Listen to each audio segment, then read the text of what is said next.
keep getting community standards violation unfairly? Let's fight back strategically. Are your post being removed or just getting warnings? Let me know in the comments below. First, study the exact policy cited. Facebook's community standards now have 50 plus subcategories with specific rules. Appeal every violation immediately.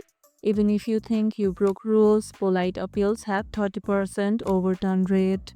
For repeated issues, pre-screen post using Facebook's content tracker tool before publishing. Disable auto-translation if multilingual.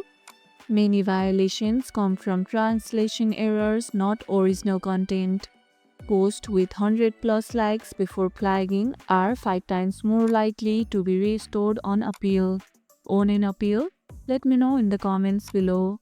If this video helped, hit the like button, share it, subscribe, and thanks for watching, and I'll see you in the next one.